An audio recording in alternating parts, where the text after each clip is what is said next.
መንተኖ አስያኬሴተ በእንተ ኩሉ ዘገበር ግዴታ። በስመ አብ ወወልድ ወመንፈስ ቅዱስ አሐዱ አምላክ አሜን። የተከበራችሁና የተወደዳችሁ ኦርቶዶክሳውያን እንደምሰነበታችሁ።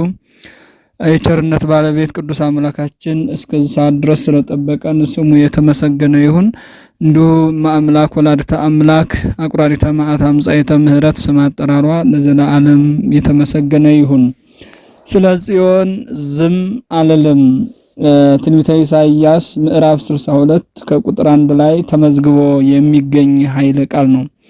ታላቁ ነቢይ ኢሳይያስ ስለ ጽዮን ሲናገር ይህን ኃይለ ቃል ተናገረ። ስለ ጽዮን ዝም አልልም፣ ስለ ኢየሩሳሌምም ጸጥ አልልም። ጽድቋ እንደ ጸዳል መዳንም እንደሚያበራ ፋና እስኪወጣ ድረስ ይላል። እንግዲህ ታላቁ ነቢይ ኢሳይያስ ስለ ጽዮን ደጋግሞ ይናገራል። ቅዱስ ዳዊትም እንደርሱ ሁሉ ደጋግሞ ይናገራል። ጽዮን ማናት ነው? ጽዮን ማናት? እንደ ኢትዮጵያውያን ማለትም በተለይ ህዳር 21 ቀንን በተለየ ሁኔታ ቤተ ክርስቲያን ታከብራለች። ምክንያቱም ጽዮን ታቦተ ጽዮን ናት። በተለይም ደግሞ እንደው ከትርጉሙ ስንነሳ ጽዮን ማለት ልዕልና፣ ከፍታ ማለት ነው በግሪክ ቋንቋ። በግዕዝ ደግሞ መጠጊያ፣ መሸሸጊያ፣ አምባ ማለት ነው። ተጠልለው ችግር የሚያልፉባት መጠጊያ ተራራ እንደማለት ነው። በሌላ መልኩ ጽዮን በሚለው ስም ብዙዎች ተጠርተውበታል። የመጀመሪያው አንደኛ ደረጃ የዳዊት ከተማ ጽዮን ተብላለች። በሁለተኛ ደረጃ በኢየሩሳሌም የሚኖሩት ሕዝቦች ጽዮን ተብለዋል። በሶስተኛ ደረጃ ታቦተ ጽዮን ተብላለች። አራተኛ ደረጃ አገሪቱ ጽዮን ተብላለች ማለት ነው። በአምስተኛ ደረጃ እመቤታችን ጽዮን ትባላለች። በስድስተኛ ደረጃ ቤተ ክርስቲያን ጽዮን ትባላለች። በዋናነት እዚህ ላይ የምናየው ሶስቱን ነው። የመጀመሪያ ታቦተ ጽዮንን፣ ሁለተኛ ጽዮን የተባለች እመቤታችን፣ በሶስተኛ ደረጃ ጽዮን የተባለች ቤተ ክርስቲያን ምእመን ምን ትመስላለች የሚለውን ነው በዚህ አካተን ለማየት የምንሞክረው። እንደሚታወቀው እስራኤላውያን በግብፅ ምድር በባርነት ለብዙ ጊዜ ሲቀጠቀጡ ኑረዋል። ከዛ በኋላ መከራቸውን አይቶ እግዚአብሔር ግብፃውያንን በ9 መቅሰፍት፣ በ10ኛ ሞተ በኩር፣ በ11ኛ ስጥ መቀቶ እነሱን በደረቅ አሻግሯቸዋል። እነሱ በደረቅ ከተሻገሩ በኋላ መና ከደመና ውሃ ከጭንጫ እያፈለቀ እየመገባቸው በደመና እየመራቸው ጸልየው በረከት እንዲያገኙባት መስዋዕት አቅርበው እንዲከብሩባት ታቦተ ጽዮንንም በሙሴ አማካኝነት ሰጥቷቸዋል። በዚህ አማካኝነት በሰማያዊት ጽዮን አንጻር ደብተራ ኦሪትንም ሰርቶ በዛች ታቦተ ጽዮን እንዲያከብር ለሙሴ ተነግሮታል። በዚህ መሰረት ታቦተ ጽዮን ሳትንቀሳቀስ እስራኤል አይንቀሳቀሱም ነበረ። የብርሃን አምድ ተተክሎላቸው በደመና እየተመሩ ታቦተ ጽዮን እየባረከቻቸው ይጓዙ ነበረ። በሁለተኛ ደረጃም ፊታቸው ላይ የዮርዳኖስን ባህር በታቦተ ጽዮን ከፍለው ተሻግረዋል። በሶስተኛ ደረጃም የኢያሪኮ ግንብ ቢያስቸግራቸው 7 ጊዜ ታቦተ ጽዮን ተሸክመው ዞረው መለከት ቢነፉ የኢያሪኮ ግንብ ተሰብሮላቸዋል ማለት ነው። ከዚህ በኋላ ምድረ ርስትን ወርሰው ኑረዋል። በዚህ መሰረት መስፍን ሲሞት መስፍን፣ ሊቀ ካህናት ሲሞት ሊቀ ካህናት እየተተካላቸው ለብዙ ዘመን ኑረዋል። በኋላ እንዲህ እያለ ከታላቁ ሊቀ ካህናት ከኤሊ ደርሷል። በሱም ምትክ አፍኒንና ፊናስ ተሹመዋል። ታዲያ እነዚህ ሰዎች በጣም ነውር ነገር አደረጉ። 3 ነገሮችን አድርገዋል። እግዚአብሔርም በድለውታል። የመጀመሪያው መስዋዕት ተሰውቶ ጢሱ ወደ እግዚአብሔር ሳያርግ የመጀመሪያውን ለኛ እያሉ ይመገቡ ጀመረ። በዚህ እግዚአብሔር ተቀይሟቸዋል። በሁለተኛ ደረጃ ሙሴና አሮን በቀዳሜ ሰዓተ ሌሊት አብርተው በቀዳሜ ሰዓተ መዓልት የሚያጠፉትን ብርሃን በባዶ አዳራሽ ቢበራ ምን ትርጉም አለው በማለት ያን በማጥፋት እግዚአብሔርን በድለዋል። በሶስተኛ ደረጃ ቤተ ክርስቲያኑን ቤተ መቅደሱን የርኩሰት መስሪያ አድርገውታል። በዚህ መሰረት መቅሰፍቱ መጥቶባቸዋል። ሳሙኤል ነበረ በኤሊ ቤት ያድር ነበር። እግዚአብሔር ጠርቶታል። የሚሆነውን ሁሉ ለሳሙኤል ነግሮታል። ፍልስጤማውያን በጦር ዘመቱባቸው።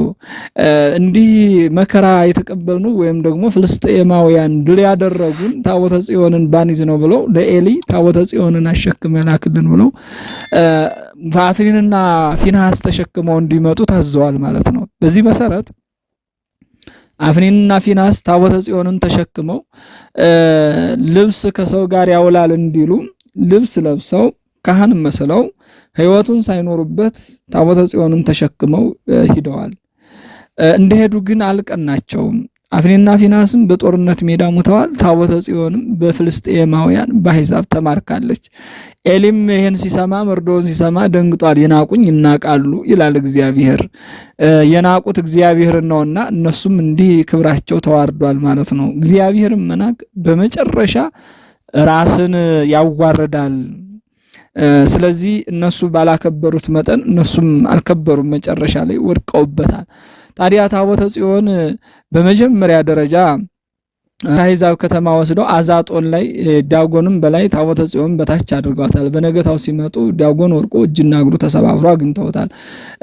በአስተካክለው እሱን ከላይ መልሰው እሷን ከታች አድርገው ሄዳል። በነገታው ቢመጡ አሁንም ዳጎን ስብርብር ብሎ አግኝተውታል ማለት ነው። እነሱንም ዝም አላለቻቸውም። በእባጭ መታቸዋለች። በቁስል ጠቅላላ በቁስል ተመተዋል። ምንትኑ ዘደምሮ ለታቦተ እግዚአብሔር ምስለ ቤተ ጣዖት ይላል ቅዱስ ጳውሎስ በሁለተኛው ቆሮንቶስ ምዕራፍ 6 ቁጥር 16 ላይ የእግዚአብሔርን ታቦት የእግዚአብሔርን ማደሪያ ከጣዖት ጋር ማን ደመረው ወይስ ማን አንድ አደረገው? ዲያብሎስን ከእግዚአብሔር ጋር፣ ብርሃንን ከጨለማ ጋር፣ ታቦትን ከጣዖት ጋር ቀላቅሎ መኖር እንደማይቻል በደንብ አብራርቶ ይገልጻል። ስለዚህ የእግዚአብሔር ታቦት የእግዚአብሔር ማደሪያ እስራኤል የተቀደሱባት ዮርዳኖስን የተሻገሩባት ኢያሪኮን ያፈረሱባት የተባረኩባት የተቀደሱባት ከእግዚአብሔር ጋር የተገናኙባት ታቦተ ጽዮንን ዳጎን በታች ቢያደርጓትም እግዚአብሔር ግን በታቦተ ጽዮን የራሱን ስራ ሰርቷል ማለት ነው። ከዚህ ትውጣልን ብለው ወደ ጌት ሰደዷት። የጌት ሰዎችንም በእባጭ መታቸዋለች። አሁንም ከጌት ተነስታ ወደ አስቃሎን እንድትሄድ አድርገዋቸዋል። እነዚህም ሰዎች እንደዚሁ በእባጭ ተመተዋል። ከዚህ በኋላ ከአስቀሎና ወደ አቃሮን፣ ከአቃሮና ወደ ጋዛ በአምስቱም የፍልስጤም ከተሞች ተዘዋውራለች። በመጨረሻ ትሄድልን ብለው በሁለት ጊደሮች አድርገው ወደ ቤተ ሳሚስ እንድትሄድ አድርገዋታል። በዛም ኦዛ የተባለ ሰው በድፍረት ቢነካ ተቀስፏል ማለት ነው። እግዚአብሔርን ታቦት ስልጣነ ክህነት የሌለው ሰው ያልተፈቀደለት ሰው መንካት አይችልም። የእግዚአብሔር ታቦት የከበረ የእግዚአብሔር የክብሩ መገለጫ ስለሆነ ማለት ነው። በአቢዳራ ቤት ገብታ አልዓዛር ተሰይሞ ለ20 ዓመት አገልግሏታል ማለት ነው። የአቢዳራን ቤት በበረከት ተሞልቷል። ታቦተ ጽዮን የአቢዳራን ቤት እንደባረከች ዛሬም የእኛን ቤት ተባርክልን። በእንዲህ እንዳለ የኢትዮጵያዋ ንግስት አዜብ ወደ ኢየሩሳሌም ሄዳ ከሶሎሞን ምኒልክ ይጸነሳል። በኋላ አርጎ ከእናቱ ጋር ኑሮ ወደ አባትህ ሂድ ብለው በመልክ ይመሳሰሉ ነበርና ለሁለት ንጉስ መገዛት አንችልም በማለታቸው ወደ እናቱ ሀገር ይሄድ ተባለ። በኩሩ አብሮ ይሄዳል እንጂ እኔ ልጅ ብቻ ሄድም በማለት ሶሎሞን ሲናንተ የሶሎሞን ልጅ ምኒልክ ወደ ኢትዮጵያ ሲመጣ በኩሩ አብረው ተነሱ ይላል። በተለይም ሊቃነ ካህናቱ ሳዶቅና አዛሪያስ እንዲሁ ደግሞ 12 ሌዋውያን አብረው ተነስተው ወደ ኢትዮጵያ መጥተዋል። እነሱ መክበሪያችን ታቦተ ጽዮንን ትተን አንሄድም በማለት ታቦተ ጽዮንን አብረው ይዘው ወደ ኢትዮጵያ መጥተዋል ማለት ነው። ወደ ኢትዮጵያ የመጣችው ህዳር 21 ቀን ነው። ታቦተ ጽዮን ወደ ኢትዮጵያ የመጣችው ዲያጎንን ሰባብራ የጣለችው ህዳር 21 ቀን ወደ ኢትዮጵያ የገባች ህዳር 21 ቀን ነው ማለት ነው። አብርሃ ጽዋ የተባሉ ቅዱሳን ነገስታት ቤተ መቅደሷን ሰርተው ያከበሯት ህዳር 21 ቀን ነው። እንዲሁ ደግሞ በዮድ ጉዲት 40 ዘመን ኢትዮጵያን ስታደግ ወደ ዝዋይ ተሰዳ ወደ ቤተ መቅደሷ መልሳ የሄደችው እንደዚሁ በህዳር 21 ቀን ነው ማለት ነው እመቤታችን። ስለዚህ ነው ህዳር 21 ቀን ኦርቶዶክሳውያን በደማቅ ሁኔታ የምናከብረው ከዚህ ተነስተን ነው ማለት ነው። በሐዲስ ኪዳን እንግዲህ ቀድሞ በታቦቱ ላይ የሚጻፈው 10ቱ ቃላት ናቸው።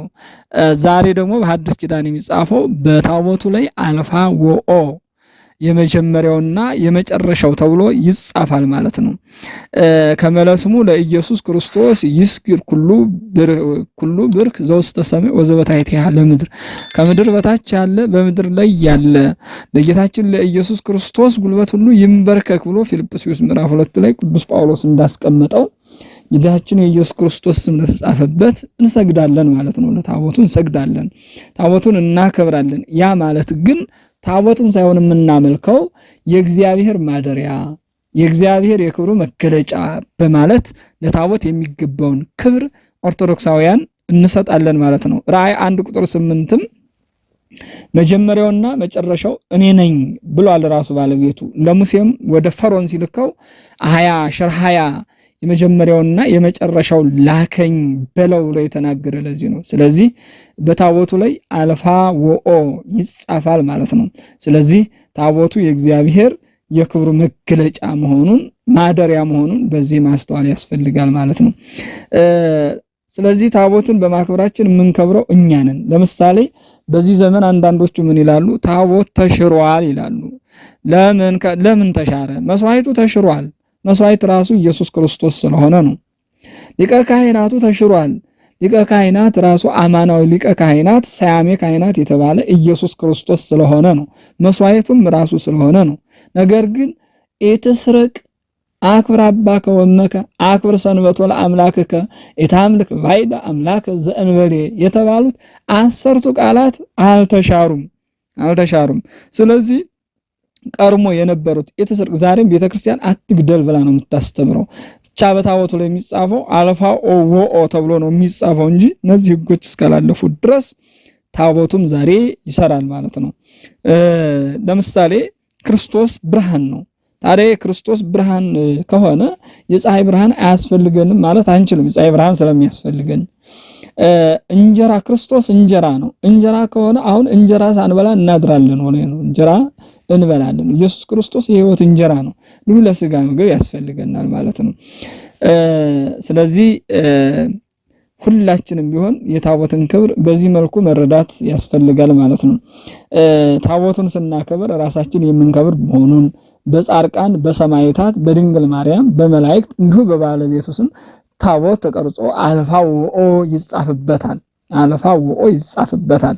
የጌታና የእመቤታችን ስም የሌለበት ታቦት ጣዖት እንጂ ታቦት አይባልም ብለው ሊቃውንቱ እንደሚያራቅቁ ማለት ነው። በሌላ መልኩ ኅዳር 21 ቀን ዘካርያስ ተቋመ ማኅቶትን ያየባት ነው ማለት ነው። ዘካርያስ ተቋመ ማኅቶት ሁለንተናዋ ወርቅ የሆነችውን የብርሃን ተቋም አየ። ወሰባቱ ማሃቱ ወሰባቱ መሳውር ዘድቢሃ በሰባቱ ቀዳዳዎች 7 መብራቶች ያሉባት ትፍራ ዘካርያስ እስመ ተሰማት ጸሎትከ ዘካርያስ አትፍራ ጸሎት ተሰምቶልሃል የተባለበት ማለት ነው። ስለዚህ በዚህ በኅዳር 21 ቀን ዘካርያስ እመቤታችንን በተቋም አምሳል አይቷታል። 7ቱ አይጹቅ ፍጹም ክብሯ ነው። ማኅቶት ልጇ ነው ማለት ነው። ወርቅ የንጽህናዋ የቅድስናዋ ምሳሌ ነው እመቤታችን። በዚህ መልኩ ኅዳር 21 ቀን ዘካርያስ ተቋመ ማኅቶትን ተመልክቶታል። ስለዚህ ድንግል ማርያም በመቅረዝ አንጻር ሲመለከታት ወይም ደግሞ ሲያያት ድንግል ማርያምን በኅዳር 21 ቀን በመቅረዝ አንጻር ያየበት ነው ማለት ነው። ስለዚህ ቅዱስ ዳዊት ምን ይላል? ጽዮንን ክበቧት ድንግል ማርያምን ክበቧት ድንግል ማርያምን እመኗት ማለት ነው። ባህር የተከፈለባት የኢያሪኮ ግንብ የፈረሰባት ታቦተ ጽዮን ናት። እመቤታችንን ደግሞ ስናመጣ የኃጢአት ግንብ የፈረሰባት ማለት ናት። ስለዚህ ከማይነቅዝ እንጨት ሙሴን ታቦትን ቅረጽ ብሎታል። ከላይ መክደኛ ስራለት እግር አውጣለት መያዣ ብችለት ብሎታል። 4 ቀለበት አውጣለት የስረክት መክደኛ ስራለት ፈለጋ አውጣለት ሁለቱም ድርገል እንደሚናደፉ አውራ ዶሮ አድርገህ ቅረጻቸው ብሎታል። ይሄው ምሳሌ ያለው መጀመሪያ የስረት መክደኛ የተባለ የማኅተመ ድንግልና ምሳሌ ነው። 4 ቀለበት የተባለ ከአጼኖ ከርዒ ከሰሚ ከገሲስ ንጽሕት ናትና ድንግል ማርያም። እንደዚሁ ደግሞ ከማይነቅዝ እንጨት እመቤታችንን ቅረጽ ማለቱ በእመቤታችን ላይ ምንም እንኳን ነፍሷ ከስጋዋ ብትለይ ልጇ የቀመሰውን ሞት ብትሞትም እንኳን ነገር ግን ስጋዋ አልፈረስም አልበሰበስምና ለዛ ምሳሌ ነው ማለት ነው። ታዲያ በታቦተ ጽዮን አንጻር እመቤታችንን ታቦት ብለናታል። የብርሃን ታቦት ይላታል እመቤታችን። ታቦት ዘዶር እንታየት ይግዝእተነ ማርያም ብሎ ሊቁ እንደተናገረው የብርሃን ታቦት የብርሃን ማደሪያ የተባለች ቅድስተ ቅዱሳን ድንግል ማርያም ናት።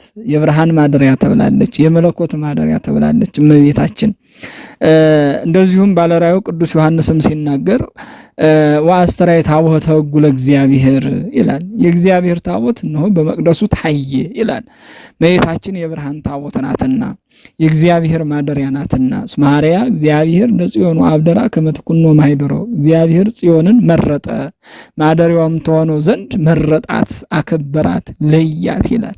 እመቤታችን የብርሃን የክርስቶስ ማደሪያ ናትና አስቀድሞ ከአንስተ ዓለም የመረጣት ናት። ስለዚህ ስለ እመቤታችን ዝም አልልም ማለት ታላቁ ነቢይ ኢሳይያስ ማለት ነው። ዛሬም ቢሆን የኦርቶዶክስ ልጆች ስለ እመቤታችን ዝም አንልም ማለት ነው። ስለ እመቤታችን እናገራለን፣ ስለ እመቤታችን እንመሰክራለን። ቃል ኪዳኗን፣ እናትነቷን፣ አማላጅነቷን፣ ቅድስናዋን ይህን እናገራለን። ስለ እመቤታችን ሊቃውንቱ ቅዱሳኑ ተናግረው አልጨረሱትም። አሐዝ እግዚኦ መዋግደ ጸጋ ከብለው እስከሚናገሩ ድረስ ማለት ነው። ስለዚህ እመቤታችን የብርሃን ታቦት ተብላለች ማለት ነው።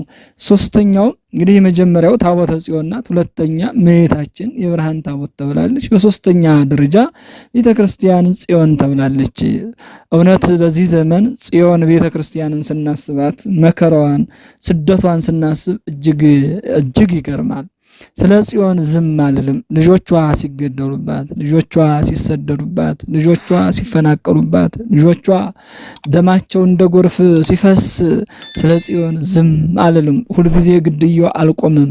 በተለይም በዘንድሮ ዓመት በ2018 ዓመት ከጥቅምት ጀምሮ እስካሁን ድረስ በአርሲ ያሉ ምዕመናን እየለቱ ይገደላሉ። ደማቸው እስካሁን አላቆምም። በየአካባቢ ያሉ ምዕመናን ኦርቶዶክሳውያን በማተባቸው በማንነታቸው ይገደላሉ። ስለ ጽዮን ዝም አልልም አለ። የክርስቶስ ማደሪያዎች ናቸውና ምዕመናን የክርስቶስ ማደሪያዎች ናቸው። ቤተ ክርስቲያን ተብለው የተጠሩ የምዕመናን ስብስብ አንድነት ስለሆነ እንዲህ ይላል ቅዱስ ጳውሎስ በዚህ በቆሮንቶስ መልእክቱ ሲናገር ኢታምሩኑ ከመታቦቱ ለእግዚአብሔር አንትሙ ወመንፈስ እግዚአብሔር ህዱር ላይሌክሙ የእግዚአብሔር መንፈስ ቅዱስ ያደረባችሁ የእግዚአብሔር ማደሪያው እናንተ መሆናችሁን አታውቁምን? ወዘሳ ማሰነ ቤተ እግዚአብሔር ሎቱኒ አማስኖ እግዚአብሔር የእግዚአብሔርን ቤት ያፈረሰ እግዚአብሔር ያፈርሰዋል በገሃነመ እሳት። በኃጢአት ቢያፈርስ እሱ መጨረሻ ደግሞ ይቀጣዋል። ወቤቱስ ለእግዚአብሔር አንትሙ ወይታርኩሱ ቤቱ ለእግዚአብሔር የእግዚአብሔር ቤቱ እናንተ ናችሁ፣ የእግዚአብሔርን ቤት አታርክሱ ብሎ ይናገራል። አንደኛው ቆሮንቶስ ምዕራፍ 3 ቁጥር 16 ላይ እንዲህ አስቀምጠዋል። በሌላ መልኩ አንደኛ ቆሮንቶስ 6:20 ላይ ስንመለከት ወይ ኮንክሙ ለርእስክሙ በሴት ተሳየጠክሙ ሰብሕዎ ለእግዚአብሔር በሥጋክሙ ይላል። በዋጋ ተገዝታችኋልና የራሳችሁ አይደላችሁም፣ በሥጋችሁ እግዚአብሔር አክብሩት ይላል። ምክንያቱም የእግዚአብሔር ማደሪያ የእግዚአብሔር ቤተ መቅደስ እስከሆነ ድረስ የእግዚአብሔርን ቤተ መቅደስ እንዳናረክስ የእግዚአብሔርን ማደሪያ እንዳናረክስ በዚህ መልኩ ያስቀምጥልናል። በሌላም መልኩ አንደኛ ጴጥሮስ ምዕራፍ 2 ቁጥር 5 ላይ አንድ ግሩም የሆነ ቃል እናገኛለን።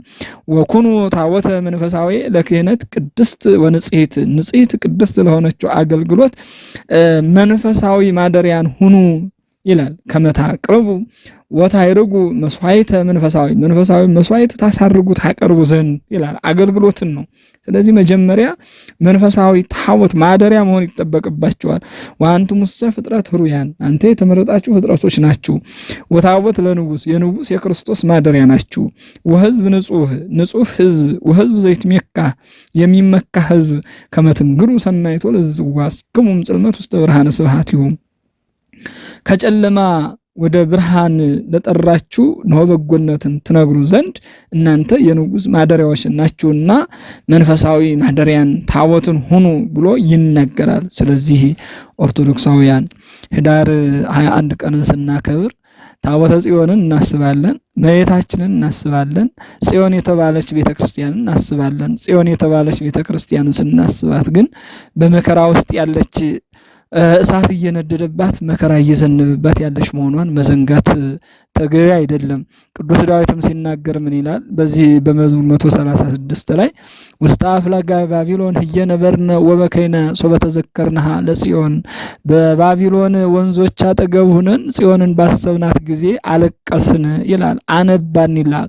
ውስተ ኩሃቲሃ ሰቀልነ እንዚራቲነ፣ በአያ ዛፎች ላይ መሰንቆዎቻችን ሰቀልን፣ የማረኩን ሰዎችም ከጽዮን መዝሙር ዘምሩልን አሉን። እፎነ ሀሊ ማህሌተ እግዚአብሔር በምድር ነኪር፣ በጣዖት ሀገር የጽዮንን መዝሙር እንዴት እንዘምራለን አልን ይላል። መሰረታይኩኪ ኢየሩሳሌም ለትርሳአኒ የማኔ ወይትጋልሳኔ ውስተ ጉሬ፣ ኢየሩሳሌም ወይ ብረሳሽ ቀኝ ትርሳች፣ ባላስብሽ ምላሴ በትናጋ ይጣበቅ እያለ ይናገራል። ታዲያ ዛሬ ጽዮን እንዴት እናስባት?